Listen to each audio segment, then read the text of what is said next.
On today's show, we are going to be looking at we each made a list of 5 players that we think are going to be very consequential to the title race in the back half of the season. 5 interesting players coming right up.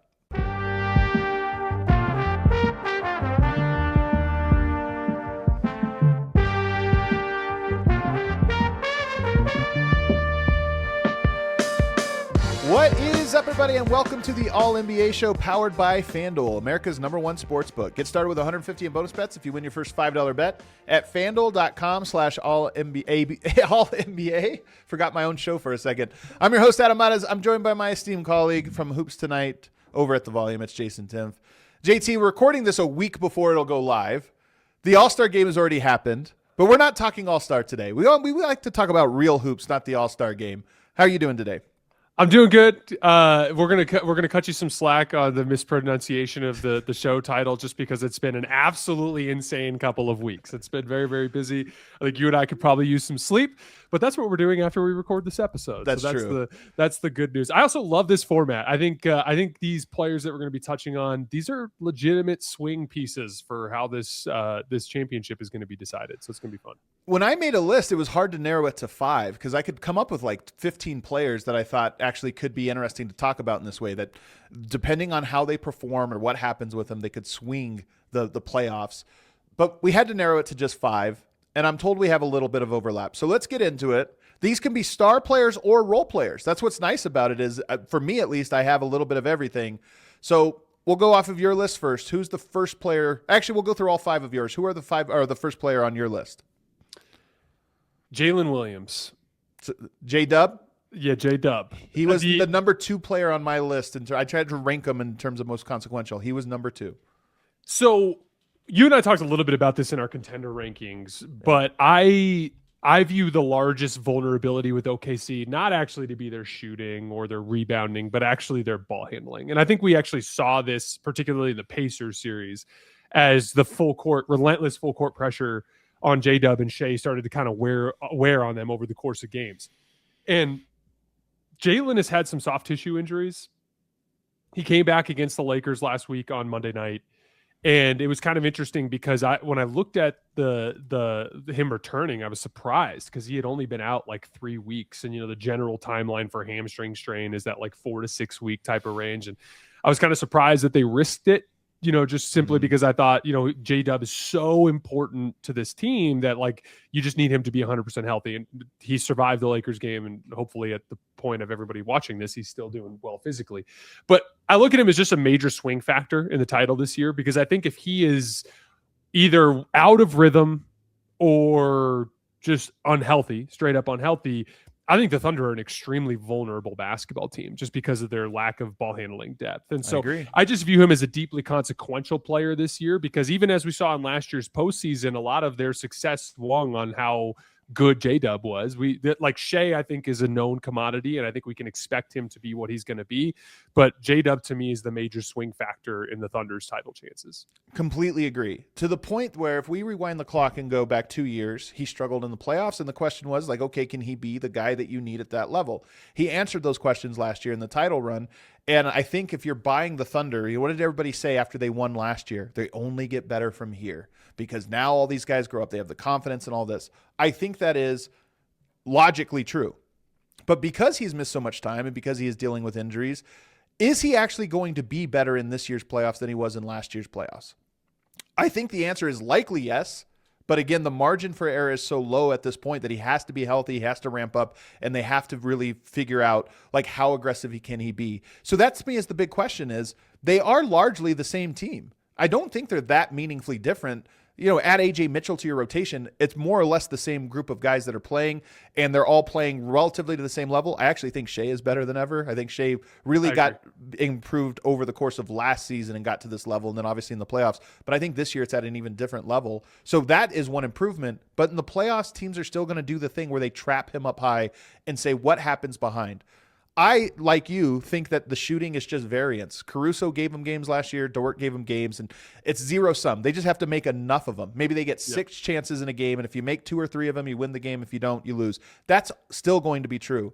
But what is a controlled variable is Yeah, but what are your attackers on the other side? And to me, it's all about J-Dub and how good he can be. If he's better than he was last year, I think the Thunder are winning the title again this year. If he's the same, or if he's not at quite as good because he's still dealing with injuries and doesn't quite have his rhythm, I think they're extremely vulnerable. Not just vulnerable, but extremely vulnerable, because he's going to be tested so many times. It's not one series you're going to need J-Dub. You're going to need him in 4 series to make it to an NBA championship. And at this moment, I still would bet on him, but it is more of a question mark than we all anticipated it would be, at the end of June last year. Well, and the specific thing that clicked for him in the postseason, I remember digging into this in the playoffs last year, but for the first, I think they swept Memphis, and then the first 6 games of the Denver series. So like the first 10 games of the postseason, he was relatively low in his rim attempts. I can't remember the exact number off the top of my head, but it was like 3 or 4 a game. And then from game 7 of the semis all the way up to the game 7 of the finals, he was averaging something crazy like 7 or 8 shot attempts at the restricted area per game. And so he just became, one of the most gifted basket attackers in the league. And that puts a lot of stress on, soft tissue type of injuries. And we've also seen examples throughout NBA history, recent NBA history, of those kinds of things lingering and getting re-injured at times. And so again, I'm not rooting for that. I want Jalen to be healthy. If the Thunder lose, I want them to lose at full strength to somebody because they were just not as good. But I just view Jalen and his health and his rhythm to be one of the most substantial swing factors in the entire NBA this year. And like Houston with Adams, there's something to, he has the body type that can put you in a pickle because you can play big and move him, out a little bit at like the 3. And now he's a big guy that you have a smaller guy on, or he's just so quick that when you play small and he's a power forward, now all of a sudden you have your big bodied guy on him, but he's so crafty and he can get to his spots and it messes with your rotation. So it's so important to them to be able to say, we have a 48-minute plan that puts you on your heels. You have to react to us physically and how that works. If he's not able to get to the paint, that becomes a little bit easier. Or if he's just not as comfortable going to the paint over and over again, it changes. Like, okay, well, maybe we can guard him this way and that way, and we can play our preferred rotations and our preferred style. So J-Dub, to me, a sneaky huge X factor for a team that should be the title favorite coming into it. We both had him on our list. I'm not surprised. Yeah, he's a little streaky jump shooter too. So that's why that driving is so important. Number 2 on my list, this is probably going to get a kick out of you, James Harden. Man, let's see. I had him on my cut list, so I had him very high, but I ended up cutting him. So my reasoning for the James Harden thing actually centers around pressure. Yeah. Those Clippers teams, no one was really buying in on that. Like there was some Clippers buzz. Like I did pick them to beat Denver last year, but that was more because Denver looked so bad over the last month and a half of the season. Like I didn't view the Clippers as a team that I thought was going to go win the West. But there wasn't a ton of pressure on that situation. And like you were like, it just felt like found money, even that Kawhi was healthy when you got to that point. And then the same thing goes with those Philly teams. They were always just like kind of heavily flawed throughout the regular season. There wasn't a ton of buzz. We went over our contender rankings. I had Cleveland up at 3. I think there's a lot of like belief that this Cavs team can like not just win the East, but potentially win the title. I talked about in the contender rankings that I think they have the best combination of shot creation, screen and roll threats, off-ball shooting, perimeter defense, and rim protection out of any team in the Eastern Conference. I just think they're the most complete team. And I do think that there's a lot of pressure on James Harden to perform. And to put it very simply, James Harden, regular season, 25, 5, and 8 on 60% true shooting. That's a truly remarkable season from him. If he does that in this postseason, the Cavs are going to win the East. And they're going to have a really good shot to win it all. If he's closer to the more flawed version of himself, the Cavs could lose in round 1 or 2. So I think there's what a about lot this, of though, pressure. Jason? Because here's what I think his playoff record really is: great for 5 games, bad for 2, and typically at the end of the series. Can they survive that? Like, can they have him win them a game 1 and a game 4, but all of a sudden in game 6 and 7, you're like, just don't count on this guy at all. He's not giving you anything. I think they can survive his bad games. I'm more actually talking about his upside. Okay. I think if James Harden has an awesome playoff run in terms of the good games that he's having, this Cavs team can legitimately win the title. I just view him as like, especially as we talk about him shifting teams. I mean, we're talking about a literal piece that got moved from team to team at the deadline. I just view him as deeply consequential to the tail end of the season because I think he vaults Cleveland into another tier of expectation and another tier of contention. And so in that sense, I just think he becomes a very interesting player down the stretch. He was definitely on my list. I feel like the knowns with him are kind of, it's almost like everybody kind of sees it. I think James Harden's a weird one in that he's both overrated and underrated. I think he's more underrated than he is anything because of people just hate him. They hate his style or that, but he is such a dominant player, man. And he still has it. He's high on my list. So I think this one makes a lot of sense. Who do you got next?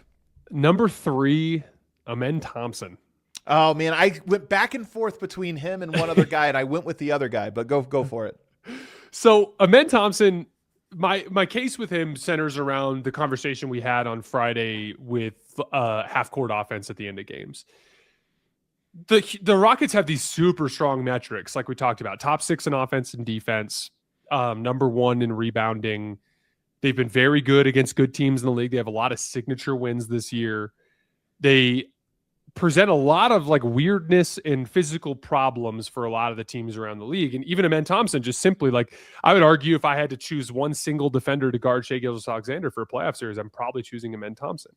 Like, he's just an incredibly gifted player, but he could also be the player that kills the Rockets when it comes to some of these half-court offense sequences against certain types of rim protectors that make him, incapable of spacing the floor in any sort of way. And so Amen Thompson finding a way to be impactful offensively against the best defenses in the league could be the difference between the Rockets being a top-tier contender and then being a 4th-tier contender like you had in your list. And so I just view him as a major swing factor down the stretch of this season.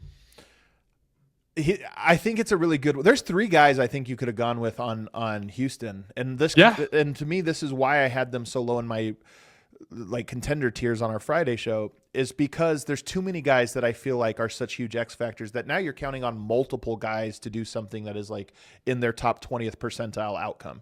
Right. And Amen Thompson is right there. I hope that this year, in fact, if you go back and watch our preseason episodes, I hope that this year Amen Thompson would be the 2nd best player on the Rockets. And that's not because Şengün's not great or KD's not great or whatever, but because I just thought his upside, and there's things you could do in an offense where the ball can get sticky or there's not a ton of movement, that maybe you could put the ball in his hands and space it, and he's just so athletic and dynamic, he could do a whole lot. That has not been the case this year. He is not the fulcrum of their offense in any sense.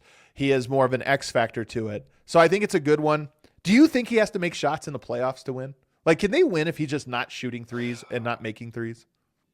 I think it's less necessarily about him making shots, but more about him being so profoundly impactful in every facet of the game that him janking up their half-court offense isn't as much of an issue. So whether that's elite perimeter defense, offensive rebounding is a big one. He's got to be super, super impactful on the offensive glass. Finding a way to finish in traffic around the rim, because I do think he's going to have to finish in traffic around the rim or at least get to the foul line. Finding some specific kind of angles when he's rolling or driving so that he can make reads to beat the defense. He's just got to find a way to be a positive impact player on the offensive end of the floor. I just think there's a lot of pressure on him in that regard. And that's a hard thing to do. I just always think about the playoffs. You should think about this. What does my team least want to do on offense? Like, what is the word? And a lot of teams, it is giving it to your 5th option for an open 3. And you're like, yeah, but he shoots 39%. It's like, yeah, but that's what they're going to make. They're going to make him take 11 of them. And I think with Amen Thompson, that's how you look at it, is teams are going to say, what do they least want to happen on any time down the court? And can we force them to do that? And that's what I fear, is that you're going to get into clutch situations and the ball's going to find him a lot. And it's going to find him in spots he doesn't necessarily want to be in, not at the rim slashing for a dunk or this or that, but it's going to find him in an in-between place where either he takes a wide open shot or he has to kind of attack a not so compromised defense into weird spaces. And I think, and like I said, if they were building more towards something that I felt was like, okay, that's what he's going to do in those moments, I would buy it more. I don't. And for that, I get why you put him on the list.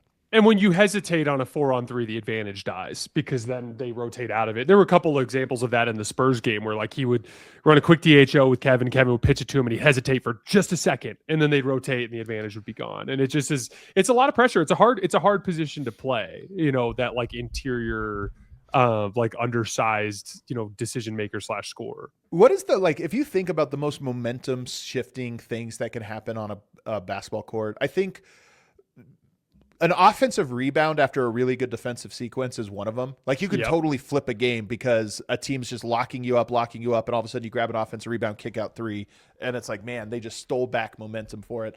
I think a record scratch from a player that everybody knows can't record scratch is way up there. Like you work really hard in the clutch, there's 4 minutes to go, and you swing the ball to the corner to a guy that just looks at it, says no. It's like everybody on that team takes a breath, like exhales of like, oh God, like, okay. Not that. Those are huge momentum shifting plays. So it's right up there. To your point, in the OKC Lakers game last week on Monday, Jake LaRavia got 3 consecutive wide open threes when it was 100-99 and when it was 102-99, 102-99. And he just bricked them all. Yeah. And this year he's shooting 32% on unguarded, completely wide open catch and shoot threes. And what it does is it just like everyone just is like, oh, we did exactly what we were supposed to do. We did exactly what we were supposed to do, and it didn't work, and it starts to seep into your belief, and then your defense can start to suffer. Like, I'm 100% with you. Like an offensive record scratch, that's a real it's like a top five momentum shifter for sure. Oh yeah. All right, good list so far. So you got 3. Give me the next one. Number 4, Jayson Tatum. All right, this is who we had the same. This one we don't have to linger on too long. It's pretty simple. It's what version of Jayson Tatum are you getting? Because if it's all NBA Jayson Tatum, then the Celtics all of a sudden look like a dead serious championship contender. If it's a shell of himself, or if he's, if he's not capable of guarding centers the way he typically is, or if he doesn't shoot the ball as well as he typically does, I think those are things that could end up tilting the opposite direction. Or if he comes back and tries to do too much, or, what is his role? Like there's more things that can go wrong with him coming back than can go right. And that's why it's such a huge question. First of all, is he coming back? As we're recording this, he just got sent down to the G League to do some more ramp up his comeback. They said play, I think they called it controlled 5-on-5, which is not quite full contact, I guess. And against coaches, I think I heard too. Is that what it is? Yeah, I think so. Well, some of these coaches, are like 26-year-old D1 player, all-American players and stuff. So it's still competition. But yes, is he even coming back? And then if he comes back, is there a role that perfectly suits him? That is also, by the way, suits his ego. And I'm not saying he's a guy with a bad ego. I actually think he is one of the better, keeps his ego in check as well as any superstar in the league. He's very, very unselfish in that way. But there is also something too. His best role might actually be the, floor spacing shooter that just guards and takes on tough defensive assignments, as you were saying. Guard big and box out because we need you to do that. Certainly for this year. Whatever you feel about Tatum and Brown in the big picture, this season needs to be flowing through Brown as the number one. And you just can't dislodge that situation. But it's not, I think that part is a lock. I don't think he's going to come in and be like, all right, everybody space out, give me the ball, let me do my thing. But there is things about just what happens 2 minutes to go in a game and you get the ball, and all year I've kind of known that this is my swing here, but I kind of feel good because I'm going against a guy I know I can take. And I'm Jayson Tatum. I'm Jayson Tatum. I know I can go at this guy. And it's like, yeah, maybe you can't right now. And it feels that way. That's just, honestly, it's tough, man. We're laughing about it, but he is in a almost impossible situation coming back because you think you're getting Tatum back, but what you're getting is a hobbled Tatum that you're hoping can execute a specific role. But if he does it, I'm with you, man.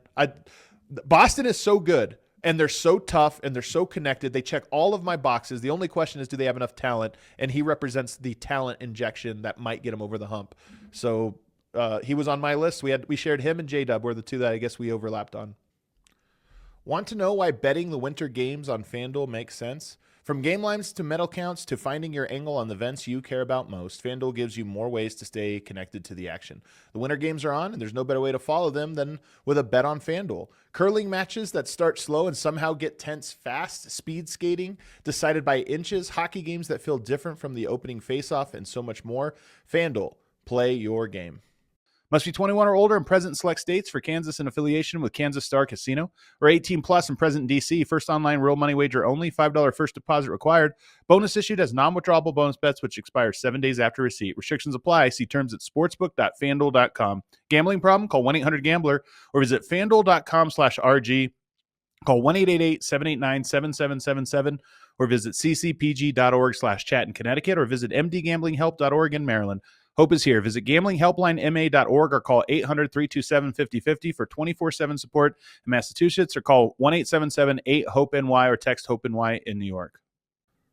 I also want to tell you guys about Shopify. What kind of dreams did you have when you were a kid? What did you want to be when you grew up? How about now? Are you thinking about starting your own business or maybe a side hustle to make some extra cash? Shopify is the e-commerce platform behind millions of businesses around the world and 10% of all e-commerce in the US. Shopify even powers the All-City merch store. That's right. You can buy our own All-City merch on our merch store. And of course, you'll be using Shopify. Shopify's got you covered with website creation, product descriptions, email and social media marketing, and more. They also have AI tools designed to help you maximize sales. If you're ready to sell, you're ready for Shopify. Turn your big business idea into with Shopify on your side. Sign up for a $1 per month trial and start selling today at shopify.com/allcity. That's shopify.com/allcity. So my last one here, I think you and I are probably going to somewhat agree on this, is Victor Wembanyama. And my thought process here is pretty simple. The Spurs are a really good team. They have a lot of things that they bring to the table that are going to cause problems for teams. We talked about this in the contender rankings. You were like, they're going to be in every game. And I actually fully agree with that. Generally speaking, in NBA history, young stars don't walk into the postseason and look super, super comfortable. They tend to take some lumps and maybe some embarrassment. Internal improvement occurs after that. And then several years down the line, they piece it all together. What if Victor Wembanyama, because he is very different than any other star in this sort of situation. Like when we've looked at top tier stars that enter into these environments, they're usually like, perimeter players, or they're more offensive skill oriented. And Victor has a lot of offensive skill, but Victor's offense breaking defensive talent is going to be immediately impactful in the postseason. I think there's a version of this story where Victor breaks a lot of long-time NBA trends because he just goes into the postseason and kicks everybody's butt. It's possible. And so I find him as a very interesting player down this stretch run, because if he is very, very good in this postseason, the Spurs certainly could win it all. I think that's all fair. I almost didn't put him on this list just because that's something we probably could have said 8 months ago in the summer. We know he's so good, but this or that. So it almost feels weird. Did you think the Spurs were going to be this good though? Not this good, but I did think that it was in the playoffs. It was okay, but what is he better in a playoffs? Is he worse in a playoffs? Is he just the same? That to me, that's always been the question with Victor Wembanyama. He's so impactful defensively. And you just wonder, but what happens in a postseason when teams are specifically trying to put him out of spot? And if the answer is he's even better because there's nothing you can do to him. And now his intensity is up and he's playing more minutes. He's doing all this. And it's he just dominates. It's entirely on the table for him on the defensive end. On the offensive end, I'd be a little bit more surprised. He can have some big explosive games. And I think of him more that way, that I would expect in a playoff series, he's going to have 2 games where he kind of plays above his average on offense in a way that swings the game. And you're like, well, he just went 5 of 8 from 3 in this game, and it swung the game. But I don't know that I would be a little bit more surprised if he was a 4 out of 7 impact offensive player in a playoff series in the way I'm talking about. But it's on the table, and that's what makes Victor Wembanyama so fascinating. It's just about anything is on the table with him. Yeah, it's like if I told you that Victor was going to get eliminated in round 2, let's say, because they're going to get the 2 seed, so they're going to face one of these play-in teams. I'd be surprised if the Spurs lost to one of those play-in teams. It's on the table though. If Golden State got out, would you be shocked if Steph beat the Spurs? Yeah. He beat them twice this season already. He's beat them a few times this year. But let's just say that they get out of the first round and they end up losing in round 2. And in round 2, Victor averaged 15 and I'd be surprised by 15. shot. Let's say 17. Okay. And he shoots 47% from the field and 28% from 3. I wouldn't be stunned by that, because he just got pushed off of his spots and turned entirely into a jump shooter. And as a jump shooter, he had a couple hot games and a couple of cold games. But there's also a version of this where he averages 27 for the entire playoff run and shoots 42% from 3. What I'm saying, and the reason why I have him on the list, is if the Spurs get that version of Victor, they could beat anybody. And they absolutely could win the title. And so I just think he probably, because so many of these other stars that we're watching in this postseason run are known commodities. Yeah. And Victor's very much an unknown commodity as a postseason player. And I just think it'll be really interesting to see what he becomes. I think it's a good one. I didn't have him on my list, but it is, I do think if you were just talking consequential, literally how the question's framed, consequential to the title run, he's certainly up there. So we had the same with J-Dub and Jayson Tatum. I unsurprisingly have Joel Embiid on this list. And again, it's funny. We could have probably guessed each other's lists based on how we did our previous episode when we did the tiers thing, because I had the 76ers in this like puncher's chance tier, right? Not that I'm counting on them, but in this puncher's chance. You made a good case. So Joel Embiid's in a nice spot. The last time we saw him healthy, he just won the MVP. There's pressure on him. They keep losing in the second round. There's almost this like pressure to the situations he's in.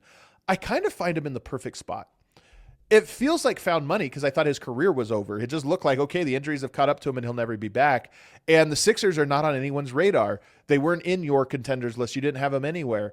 As they sit right now, they're the 6th seed, but they're only 4 games back of the 2 seed. So it's not like they're completely out of it. They can climb. I think they're going to almost certainly play a tough team in round 1. But this might be the best spot for him because he is dominant again, and he seems to be improving as the season goes on. Like he's ramping upwards, not downwards right now. And there is a world where this gets to be his revenge tour. He's 2 years removed, a year and a half removed from being the most valuable player and as dominant in anyone in the league. If you just told me that guy's back and we're going into a playoff series with all these flawed Eastern Conference teams, and now you have the most dominant player is on the Sixers, to me it's just on the table more so than I would have guessed 2 months ago.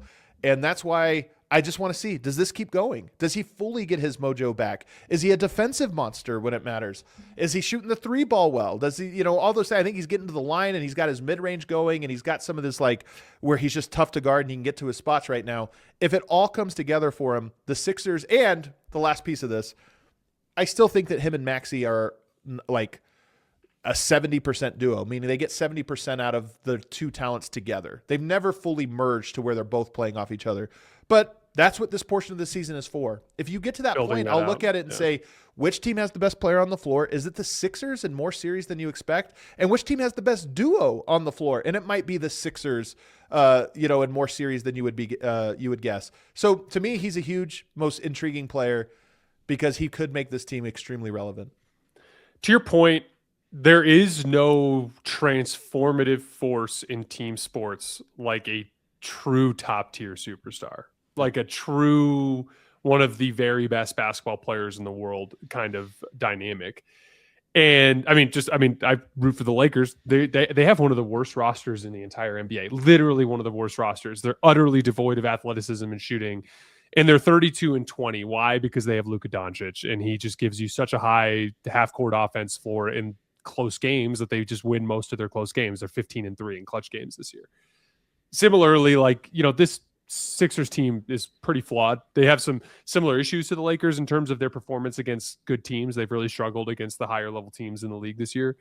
But if Joel Embiid is playing against you in mid-April and in a first round series and he's 100% and he's legitimately playing as well as the best players in the world, no one's going to care what their record is. No one's going to care about any of that stuff. Let's say they're matched up with, let's say they are the 6th seed and they end up matching up with Boston in round 1.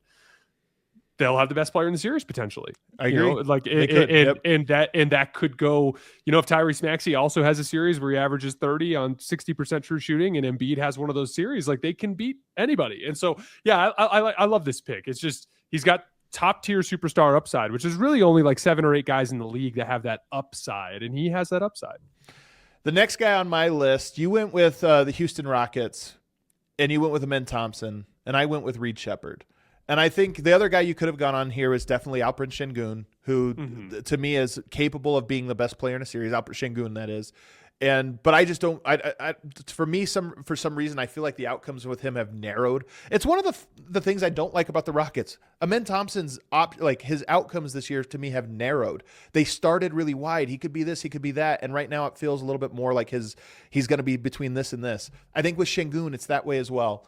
A guy whose outcome is still super wide to me is Reed Sheppard, because when he's good, he's such a defensive liability, but they need him on offense. They need the scoring and the spacing that he provides.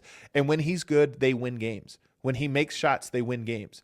I think I was looking up the percentage. I think he has a 10% gap in true shooting percentage in wins and losses. And it makes sense to me because you're like, yes, when he goes out there and just hits some of these threes, it's like they build these runs and they break it open. I don't think they can make it through playoff series without playing him. And I think there's a chance that you play him and you lose because of him. So to me, he's the ultimate. He might be the reason Houston either wins or loses game by game, series by series. Yeah, it's fascinating because I remember when I was talking a lot about the closing lineups for Houston as their clutch issues started to kind of materialize in the middle of the season. You looked at it as like there were like 4 different directions, I guess 5 different directions they could go. At the time, Dorian Finney-Smith wasn't playing yet. So Dorian Finney-Smith was one, Josh Okogie was one, Tari Eason was one, Steven Adams was one, or Reed Sheppard was one. And one of the things that was fascinating is like, I would watch them and they'd have these stretches where they would look bad with Reed Sheppard on the floor because he was just struggling defensively for one reason or another. But like statistically speaking, they've actually performed really well when he's been on the floor in their late game situations. And so it's one of those things where there's just an overall impact, even that goes beyond him making shots, where like his gravity and just the way he's guarded can help loosen things up for them. But to your point, if he's not hitting, then all of a sudden he just becomes one of the most, he's a bad combination of small, but also not physical. Like he's actually a decent defensive playmaker. Like he can jump a passing lane or he can occasionally poke a ball away from somebody in a help situation. He's actually really good at that. Yeah. Yeah. But like guarding the ball, no, he's always just like not quite physical enough, but also small, which just makes him a super easy target for like back cuts or little offensive rebound positioning things or a drive here or there. And so, yeah, I'm with you. Like it's so important for him to be knocking down shots for like the totality of his impact to weigh out positively for Houston. And I'd argue too, like we talked about with with Boston earlier, like there's a version of the Rockets that's or we were talking about this with Amen Thompson, actually. There's a version of the Rockets that's a 4th tier contender, like you had mentioned. And there's a version of the Rockets that's a top tier contender. And it's going to center around Amen Thompson and the way he plays, Reed Sheppard and the way he plays, the Şengün stuff. I actually have a quick follow-up with the Şengün thing. Did you have any problem with Ime Udoka calling him out the way that he did? You're talking about last week when he said basically what about a defender he is and all these different things. Yes. I don't know that it's going to help. So I guess that's my answer. I don't know that it. I generally like the idea of, especially with a guy like that who, again, Şengün is not a stiff. He's a good athlete at the position.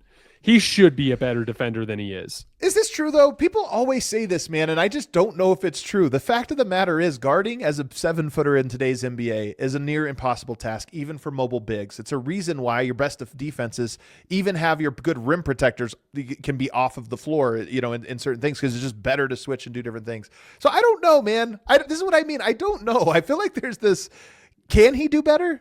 Can he do meaningfully better? I think he can do better. I agree with your overall point about like this is why a lot of teams go small and they switch because